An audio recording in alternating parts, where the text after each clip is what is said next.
G'day everybody, welcome to another week looking at the financial markets around the world.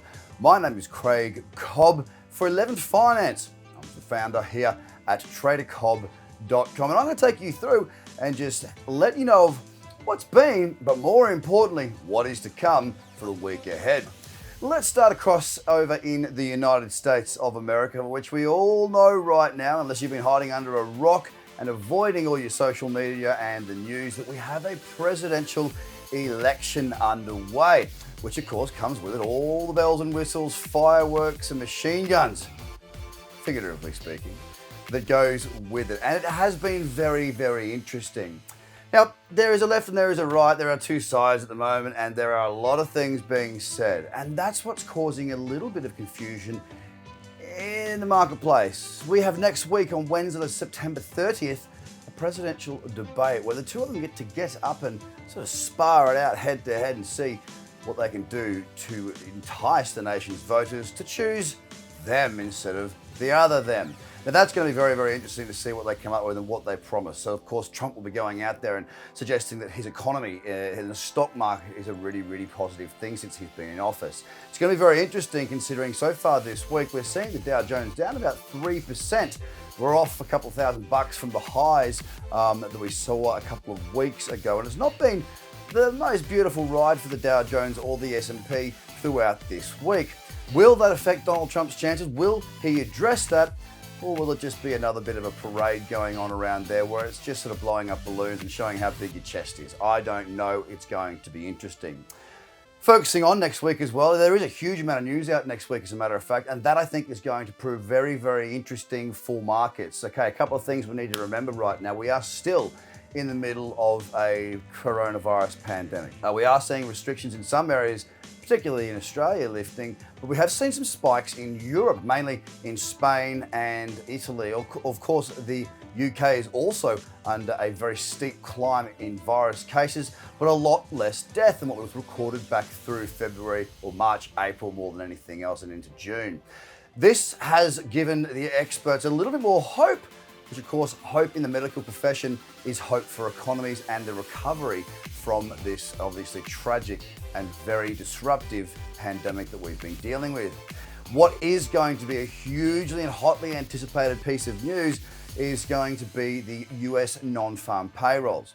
Now, this is a piece of information that comes out about payrolls, whether it's positive or negative.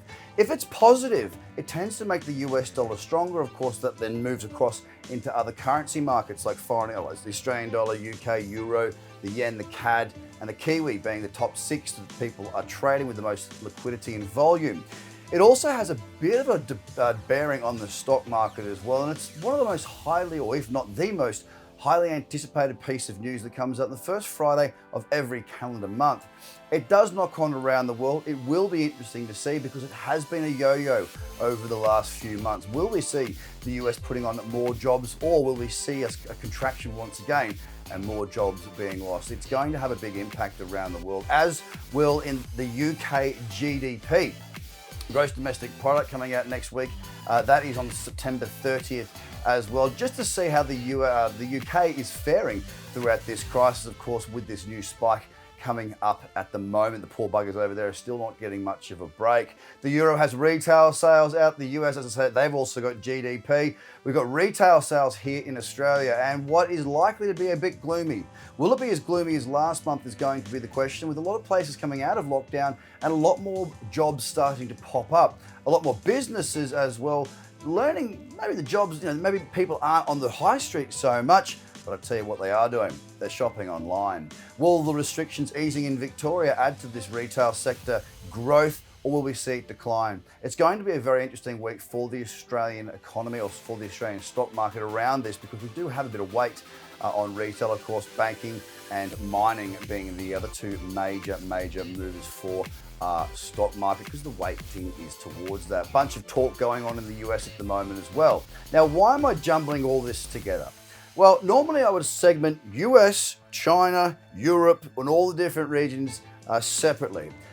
But I can tell you right now, it's a little bit different at the moment. It's different at the moment because the world watches each other more closely due to COVID. It's different at the moment because we've got a US election going on. And you might think, well, what's the US election got to do with my region, my news, my markets? Well, it's got a lot to do with it. The US and the S&P 500 is typically your barometer of health when it comes to stock markets globally. Now, we are a top nation here in Australia, where I am. So is the UK and many other parts of the world. So it does affect us. The decisions that are being made in the US and what is going on in the US does have a knock-on effect.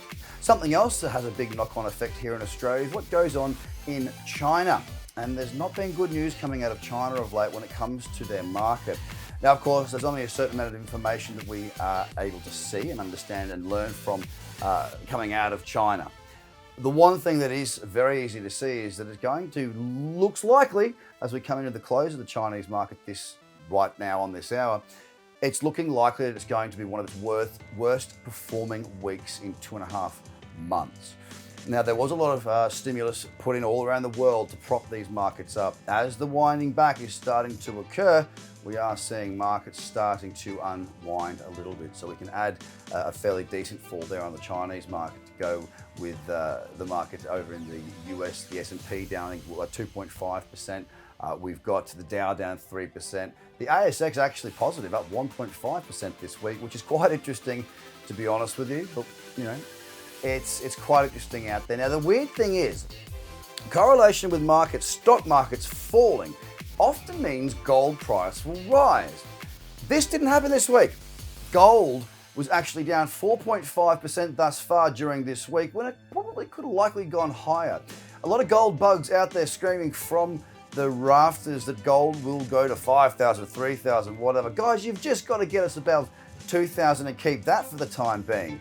It's quite volatile still in gold after quite a period of slow after we pushed up through that $2,000 mark.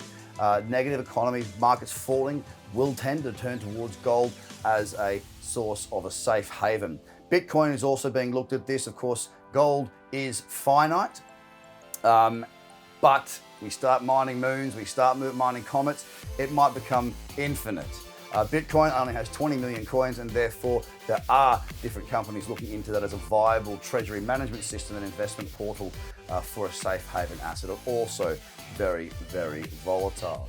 So it's been a really, really interesting week. You want to dab a little bit of silver on top to sprinkle a bit of that. It's down 14%. 14%. That is a big move. So we are still right now really unsure of what's going on globally. There is a lot of this. Looking over your shoulder, seeing what your neighbors are doing. How are they dealing with this?